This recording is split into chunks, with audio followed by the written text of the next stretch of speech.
Yes, mbanyiza ku Fadi TV yogenda kusubscribing ate onyige ne kali Fadi TV jimbana mawuli agatambula ku social media mu ggwanga lya Uganda batumideka abali Saudi Arabia abali Jordan abasinzira mu ggwanga lya Bahrain abasinzira mu ggwanga lya Oman buwembo nkutumiddeko ali mu ggwanga lya Russia. Kabaka Mwanga trending byansuso. Kabaka Mwanga agamba taddala akayi waliwo amawuli agatambula galaga nti waliwo abagala okubanga bamuwa ennyumba leetuli omwana gubagala okuwa ennyumba ono omwana ekimuliko omukisa ogumuliko nange guntabudde wabula amazima omwana atumuse mu bbanga ttono just yakola bukozi ka video n'akapostinga ku mukutu gwa TikTok n'empaka nakakati omwana atrendinga byansuso. Waliwo amawuli agatambula ku mukutu gwa Facebook ngagalaga nti Kabaka Mwanga waliwo abagala okubanga bamuwa ennyumba era ono alaga nti si wakuddala akayi. Abantu bangi nnyo bambi bavudde nga beekwata ku mwana ono, bangi bavudde nga bamuwa ebintu,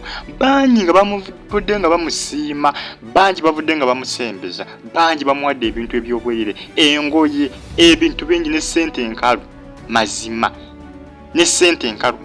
ebintu ebirabo. Omwana wuno akikuba ensangi zito just ka video z'amaanyi ga Katonda bannange.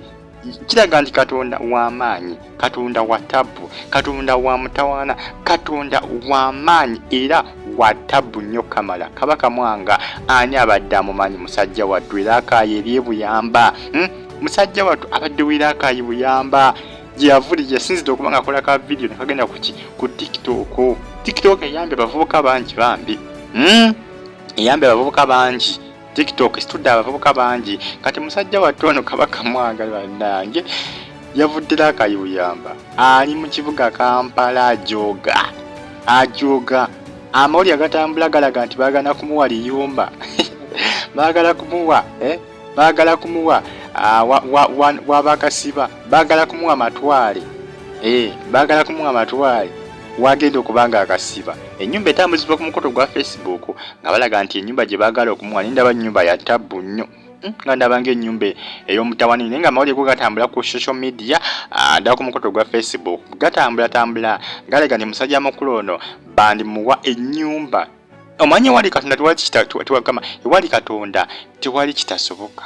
Ewali Katonda buli kimu kisoboka ewali Katonda. N'olw'ensonga ekinakituusewo kyonna tujja kuba tukitegeera naye nga bikyatambula just mpola ku mukutu ogwa Facebook. Kabaka Mwanga afuuse Kabaka Mwanga, omwana bbanga ttono nnyo yeetisse social media, omwana trendinga, omwana serebu, omwana y'omu ku baserebu wabula yanyirira ka video ke yakola wabula nanyirira kwegamba nekatambula ku social media ku TikTok mpaka nakati ke kamutusiza wonna waali okubanga esaazi nali mu Kampala ajoga yalidde pizza naye agamba pizza kye yamukoze olubuto alifa kirojja agamba nti emmere abadde amanyidde yeera akayi buyamba abadde amanyidde mwogo lumonde matooke mayuni bukopa bwayise nga byeyamanyira ate kati yagudde mu pizza agamba nti pizza yagambye pizza yagiridde era agiwoomeddwa naye ate ekyazzeeko olubuto kubanga lwakyankalanye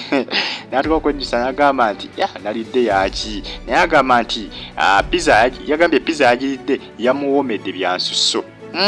Kugamba musajja wattu bambi ali mu kujoga mu kibuga Kampala oyo gwe bayita Katonda gyali era Katonda asobola okukola ebyafaayo. Gwe bwenna gy'oli ng'oyagala okulaba ku byafaayo kakkana bukakkanye gwe beera mulamu beera mulamu mpoziko ng'ofudde naye oba okyali mulamu ebyamagero birinde mbulamu bw'omusubscribing bagita Fadi TV baagala kubanga bamuwali estate musubscribing katulinde tulabe wa gye binagwera.